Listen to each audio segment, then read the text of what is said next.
The note read in part, "Happy birthday, and may every day be another wonderful secret."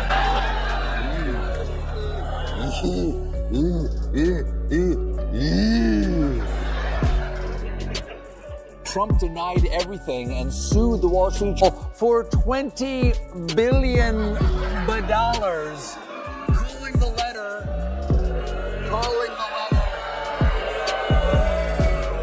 You guys were a little late. Now, calling the letter non-existent turns out existent, because yesterday the House Oversight Committee released it, and whoops-a-puby. I have to tell you something. If someone said that my daughter was a hot piece of ass, I would put my fist through his face. Someone who would bring down the country because he doesn't win does not deserve anything, deserves nothing. He deserves nothing. He does not deserve any kind of respect, loyalty. I don't think he has two moral fibers to rub together. He wants to be the king, but he doesn't want to. Stephen Core and Cher take the stage under bright lights, not to celebrate, but to expose the truth behind the image built by the current US president, while Trump talks big and shows off his power. Core carefully reveals the cracks in his story. Cher joins in, her voice filled with anger, as they tear apart his promises, stunts, and flashy acts that crumble under close inspection. This isn't just comedy or gossip, it's a sharp look at the chaos, mistakes, and shaky legacy he's leaving behind. I do too. It's a great day to be me, because I am not Donald Trump. That guy has got a lot of problems. First of all, the Jeffrey Epstein scandal just won't kill itself. And we might have a hint why Trump hasn't been that eager. I was told about it, and I thought, oh my God, I wonder if the president's going to be there. And then he wasn't, so I was thrilled. And so I'm thrilled. I'm just trying to figure out what I'm going to wear. I think it happens in every business. I don't think it's just show business. I think it happens in every business where someone's got pretty much control over if you live, or if you can feed your children, or you can pay your rent, or you can. Stephen Colbert wastes no time pointing out the rapidly expanding White House ballroom project. What started as a simple, modest space has grown into an extravagant hall that can hold 900 guests. This isn't just about construction, it's a display of excess, partly funded by outside donors and disguised as a symbol of national pride. Colbert makes it clear that this ballroom isn't for meaningful state events, but to satisfy the president's ego, valuing show over substance. Cher adds passionately that flashy displays don't make someone a true leader. Had 0 events on his schedule Wednesday, Thursday, or Friday, and one of the only signs that he might still be around was music in the Rose Garden, which the White House confirmed was the president's music. Which I gotta say is not the strongest proof of luck. They shift to Trump's request for an additional $58 million for security after Charlie Kirk's assassination. Trump points fingers at the radical left, accusing them of fueling violence. Cher mocks this blame shifting, pointing out that while political division gets highlighted, the president's own heated words are ignored. She stresses that real leadership means taking responsibility, not passing it off on others. Blaming opponents is easy, but owning the toxic climate you've helped create is far harder. A speech alone can't wash away the blood that's been spilled. I understand how the people were so desperate to pick this man, you know, this unbelievable narcissist who could change the face of our world if we let him. And the only thing that will save us is... One day out for the midterms is tomorrow night, and singer Cher is emphasizing the importance of voting, tweeting that President Trump, quote, "I hate, fear, divisiveness, and lies. If you don't vote, he will rule the same way. Vote or suffer the consequences." That's from... That's some next that roast the unpredictable National Guard deployments. Cities like Memphis are rethrust into federal presence, often without request. Kohler points out how enforcement becomes spectacle, how military power enters civic space without coordination. Cher laments that democracy is strained when leaders treat cities like props in a law and order opera. when legal checks are treated like optional footnotes. On Thursday, Vice President J.D. Vance spoke to the USA Today, and here's how he answered the question, are you ready to assume the role of Commander-in-Chief if needed? The president is in incredibly good health. He's got incredible energy. And while most of the people who work around the President of the United States are younger than he is, I think that we find that he actually is the last person who goes to sleep. He's the last person making phone calls at night.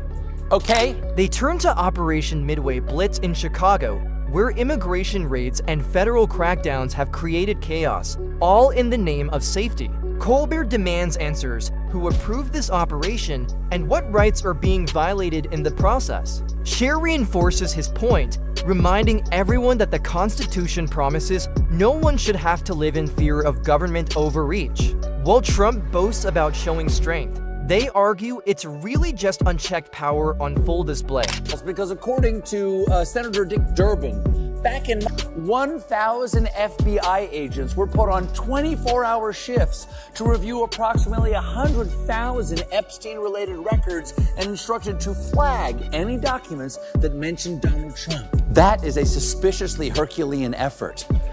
Okay, all the king's horses and all the king's men couldn't hide who Dumpty humped with. Colbert dives into conflict of interest scandals, flashy Tesla ribbon cuttings, crypto deals, private donor dinners, and backroom arrangements that seem to benefit insiders while everyday people are left struggling. Cher cuts in sharply, pointing out how loyalty is bought with access and influence is traded like currency. What's presented as leadership often feels like a pay-to-play game.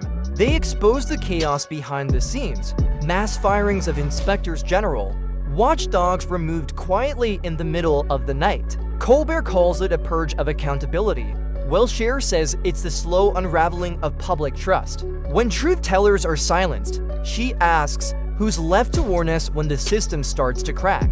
Their tone grows fiery as they speak of massive protests, movements like No Kings and Hands Off that aren't fringe outbursts, but the voice of the people demanding change. Colbert reminds viewers that this resistance isn't just noise. It's a signal of deep unrest. Cher declares that when millions take to the streets, those in power must either listen or face collapse. Trump may build monuments, she says, but it's the people who build real democracy on the streets. Trump addressed the nation for a couple of minutes later on Saturday night and wrapped it up in just the weirdest way. I want to just thank everybody, and in particular, God. I want to just say we love you, God, and we love our great military. Protect them. Okay, it's a nice sentiment, you know, but a weird way to say it. Yes, I have always been a devout believer in God. We love you, God, I know. We haven't always been on the greatest terms since I made the deal with the guy with the pokey head in the front. They don't shy away from global issues, calling out decisions like withdrawing from the World Health Organization and restructuring USAID. Colbert questions the cost of pulling back from the world, warning that broken alliances leave the US weaker. Cher adds that isolation, disguised as sovereignty, erodes trust abroad while urgent needs at home go unmet. Real lives are affected. They're not just headlines. Colbert then targets Trump's tough talk on crime, pointing out how cultural wars are exaggerated to fuel fear. Cher fires back that fear is easy to spread, while compassion takes courage. The idea that chaos requires a strongman leader, she argues, ignores the truth. Many times, the chaos is created by the strongman himself. They expose media manipulation, reporters barred, press polls controlled, with Colbert mocking the idea that censorship equals strength. Cher reminds everyone that transparency isn't optional. It's essential. Freedom shrinks when criticism is silenced instead of addressed. Patriotism comes under fire next. Colbert shows how flags at half-mast and soaring speeches mean nothing when unbacked by real policies. Cher adds that true honor isn't a costume, and loyalty isn't proven through empty theatrics. They break down new executive orders reshaping immigration, global health, and government accountability. Colbert holds up policies that read more like emotional outbursts than thoughtful plans. Cher urges people to judge them by their impact, which, so far, has done little for the undocumented or the vulnerable. Trump's claim to liberate cities like Los Angeles is also torn apart. The plan costs $134 million for just 60 days of so-called safety enforced by force. Colbert argues that militarizing neighborhoods without consent isn't protection, it's a performance. Cher cuts deeper: liberation for whom? And who pays the price when peace is imposed from the top down? They close this segment by addressing the rising tide of political violence, including the shooting of Charlie Kirk. Investigations are launched. Blame is thrown around, but Colbert refuses to let it become just another slogan. Accountability, he says, must come with action, not just finger-pointing. Even MAGA is demanding answers. 11 congressional Republicans have said they will join Democrats to vote to release the Epstein files. That would be a majority of Congress. So, in response, today Speaker Mike Johnson shut down the House until September to block a vote on the Epstein files. It's a common parliamentary maneuver known as... Cher reminds everyone that true leadership is about calming tensions, not escalating them. Trump disguises his actions as defense, but Colbert and Cher tear apart the image he tries to project. Strength through flashy displays. Unity built on division and leadership measured by volume. Not vision, they bring back the voices drowned out by the noise. Constitutional rights, civil liberties, and community care. Comparing promises to reality, they expose how Trump's moves often look like PR stunts rather than real governance. Every ballroom expansion, National Guard deployment, and security request feels more like campaign theater than statcraft. Scandals keep piling up, lawsuits unresolved, promises broken, critics silenced. Colbert and Cher show how this isn't random chaos, but a clear pattern. Power grows while oversight fades, and there's no neat ending. Before one crisis cools, another erupts. Trump himself fuels the cycle with every tweet, speech, and executive order. Providing endless material, the roast continues, not because comedians won't stop, but because truth itself forces cracks in the stage. In the end, Trump's legacy won't be celebrated in stone monuments, but remembered through contradictions. The final chapter hasn't been written, and Colbert and Cher are determined to make sure it's never erased.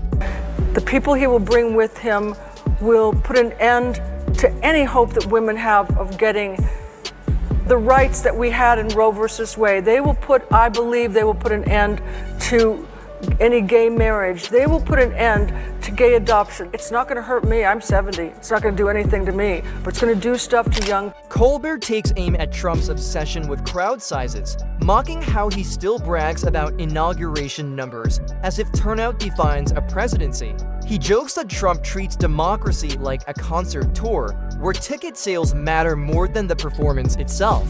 Cher delivers a sharper blow, reminding everyone that real leadership isn't about the size of a rally, but about solving real problems. Inflated crowd numbers won't fix rising grocery prices or soaring housing costs. She highlights the irony of a man who calls himself the most powerful leader in the world, yet spends hours chasing likes and attention online. His constant need for validation, she says, has become its own twisted form of governance, ruling not the nation, but the algorithm.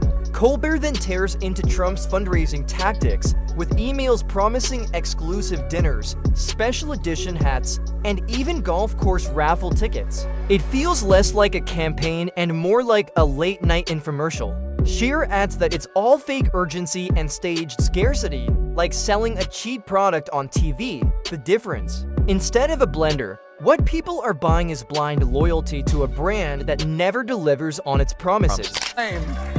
You cannot blame Trump and his allies for being scared here, because the more we know about Trump's relationship with Epstein, the more we wish we didn't. According to courts, Trump flew on Epstein's plane at least 7 times. Now, that doesn't mean he did anything illegal, but it's not a great look when you fly on the pedophile's plane enough times to earn diamond perverts. They go after Trump's wave of pardons for political allies, with Colbert joking it's like a loyalty rewards program. Stay loyal to the brand, and you're guaranteed a free pass. Cher is harsher, calling it justice for the connected, where the law bends if you know the right people. What should be an act of mercy, she warns, has turned into transactional politics that destroy the very idea of fairness. Shifting to foreign diplomacy, Colbert mocks Trump's staged photo ops with global strongmen. The handshakes look forced, the smiles fake, and the agreements meaningless. Instead of shaping real policy, they produce flashy, highlight reels that impress no one. The world doesn't fear theatrics, Colbert says. It laughs at them. Next, they tear into the merchandise empire surrounding the presidency. Gold sneakers, collectible trading cards, even branded cologne. Cher drives the point home. These aren't symbols of leadership, they're cheap gimmicks. When governing turns into selling trinkets, the presidency becomes just another souvenir shop on the road of history. Finally, they tackle Trump's dismissal of environmental crises. Colbert jokes that the only forecast Trump actually cares about isn't for the climate, it's his cable news ratings. The great B-2 pilots have just landed safely in Missouri. Thank you for a job well done. Donald J. Trump, President of the United States. Yes. Yes. Donald J. Trump, spoken like a man who got knocked in the noggin. Cher highlights the cruelty of ignoring the planet's warning signs, rising seas, raging wildfires, and collapsing ecosystems brushed aside for the sake of quick applause. While experts plead for real solutions, Trump clings to empty slogans and denial. Colbert then points out the chaos in healthcare promises. One day, Trump claims to have the best plan ever, and the next, it disappears completely. Cher shakes her head, reminding viewers that this political theater comes at a real cost. Broken pledges don't just frustrate people, they put lives at risk. Governance becomes a cruel lottery, with uncertainty as the only prize. She warns that when slogans replace real action, people aren't inspired, they're manipulated. Words without follow-through don't empower, they numb. Colbert rips into Trump's endless legal battles, describing courtrooms as his second home, with lawyers spinning tales like circus acts. Cher adds that these trials aren't conspiracies against him, they're the consequences of his actions catching up. Yet Trump turns every indictment into a performance, selling victimhood as if it were victory. They also touch on the constant turnover in Trump's inner circle. Staff members come and go like characters in a soap opera, replaced without explanation. Stability is nowhere to be found. While chaos takes center stage again and again, Colbert closes by mocking Trump's carefully staged photo ops, holding a Bible for the cameras, posing in hard hats, or delivering stiff salutes. Every image is theater, designed to sell power rather than show real leadership. He's an asshole. He's such a dangerous. I don't know how he is a candidate. He is so dangerous, and what he brings to my country, what he's awakened in my country, is bigotry and distrust and a certain kind of supremacy in certain groups, and he lies. He tells something, and then you go back and you see what he said, and it seems like the truth both times. He's so terrific at lying. Cher tears into the emptiness of Trump's staged moments, reminding viewers that props don't equal substance. Holding a Bible doesn't mean living by its words, just like wearing a costume doesn't make someone a leader. They call out Trump's obsession with loyalty tests, painting a picture of aides swearing allegiance to him personally rather than to the Constitution.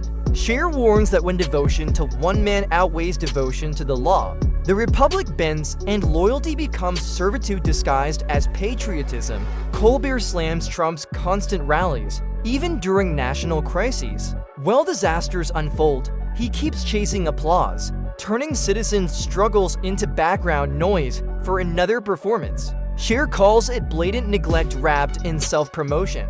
Every trip becomes less about listening to the people and more about soaking up cheers. They then examine his fixation on wealth and secrecy. Conflicts of interest grow while transparency vanishes beneath excuses. Colbert even mocks his rambling speeches, where sentences loop, facts twist, and contradictions pile up, with applause serving as the only punctuation mark. When it comes to global partnerships, Colbert points out Trump treats allies like rivals and adversaries like idols. Cher warns that isolating the nation doesn't make it strong, it makes it fragile. Once trust is broken, a handshake can't fix it. They end this round of the roast by stressing that the story is far from over. Every morning brings new contradictions, every night fresh absurdities. What feels like a finale never truly ends because Trump himself insists on adding another act. Colbert and Cher understand the pattern. Comedy fuels chaos, and chaos guarantees tomorrow's material. The stage stays lit because the main character refuses to leave it.